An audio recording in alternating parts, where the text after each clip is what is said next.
And believe you me, I do. Another thing that I do is that when someone is an alcoholic, okay? Yes. I'm not going to sit there and tell them, no more. Why don't you stop? You want more beer? Hey, baby, I'll give you more beer. Someone sitting out under a shade tree saying, hey, ma'am, you got $2. Here's 5. Go buy 2 quarts of beer. Don't buy 1, buy 2. Drink yourself into oblivion. As long as you're drunk, as long as I can keep people drunk, that keeps them away from God. As long as I can walk down the street and see a friend of mine, which will remain nameless, working at a little store, who had worked at a little store up from my street, who preferred, I tried to put a knock on him and tried to get him in. Well, sorry, he preferred my fiancé over me. I told him flat out, keep doing it. Be the biggest abomination unto God that you can. I'm all for you. Anything, Art, anything at all, any way at all. It doesn't matter. Like I said, I would lick a dog. I would make a person believe that, hey, guess what? Satan is joyful, pleasant. There's no hell. If that's what it takes to keep them away from God and to take them to hell, so be it. Wildcard line, you're on the air with Harlot. Hello? Hello. Oh, hi. My name is Sor S.D., and I belong to the Hermetic Order of the Golden Dawn.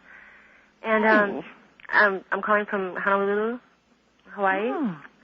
And I can't believe you guys sound so clear. Anyways, what I wanted to say, I totally agree with her. And the younger caller that called in just before me, it was, I mean, exactly. I remember when I was 21, and, you just don't really understand, I don't think, what life is all about at that age, really. But what I want to get to the point is I joined the order about 3 years ago, and I'm still in the outer order. I'm a Theorcus grade. And are you familiar with that? I'm not. Hello. Is she? I'm here. Are you familiar with that order? Vaguely. Can I ask you first what part of Hawaii that you're in? No, well, see, the order is in Fontana, California, actually. The temple is. No, I was asking you what part of Hawaii do you live in? Oh, Honolulu. Oh, great. My mother lived there for quite some time. Well, yeah. Yeah, she did. I've never been there yet, but I will be there soon. One of these days I'm getting there. Yeah, it's super hot here right now. Uh-huh. Anyways, what I was going to ask you is, so, I mean, like, we practice, like, ancient Egyptian, high magic, and I do believe that, the order tends to think that, they're on a godly path and everything. But to me, I know that, because, I mean, we're not supposed to. We're taught, like, different, in each grade you progress, you're taught different things, of the Western mysteries, different rituals and so on.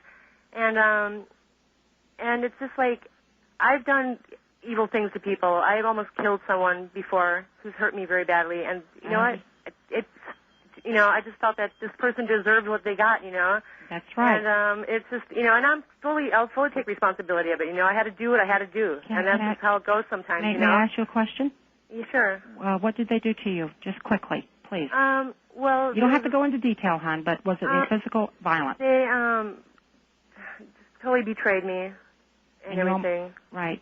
Well, you see, hon, in that situation, I would have to find justification in order to death by betrayal. Now, if they gave me that justification, then death is what they would receive. I haven't I have, through supernatural power, taken life, and I will continue to do it if I am justified. Now, as far as physical retaliation, it must be measured exactly what type of physical retaliation do I take out on them. Now, if this person, say, were to have beaten you or caused a physical harm to fall upon you, well, believe you me, my sword would have went through their body, and they would not exist in the physical life that we know now. Well, this person caused me very much inner pain, very much inner emotional pain. And you were justified, hon, but believe you me, I will say this before we go on. I hope you remain in that faith. Just one day, sometime, somewhere, wake up to the unholy master of hell because the Egyptian faith caused great chaos in the lives of God's people in the past. And believe you me, hon, you're on the right track. Just forget the nonsense. Open yourself up for an eternal evil that lasts forever, that you will never fulfill your entire power until you really let yourself lay into the arms of the unholy master of hell. Well, I don't know if I'll totally go totally in that direction, but I'm very neutral. I understand. I consider myself, hey, if something gets me mad and then I have to take care of it, then I got to do it. You got all the natural ability there, hon. You're on the right track. And, all I'm saying to you is that one day in your life, give it a shot.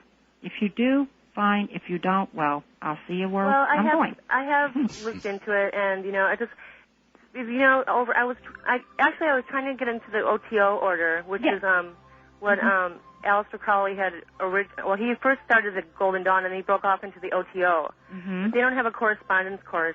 You have to, live near the temple. Hon, I will say this before it goes off the air. Bible Belt, get ready. The most unholy book ever written is the Holy Bible. Search it out. I believe it. I was raised Catholic. All right, you two, listen, we've got to hold it there. Harlot, hold on. Yes. We've got news at the top of the hour, and we will return. Absolutely fascinating. Never heard anything like this before. I wonder if you have.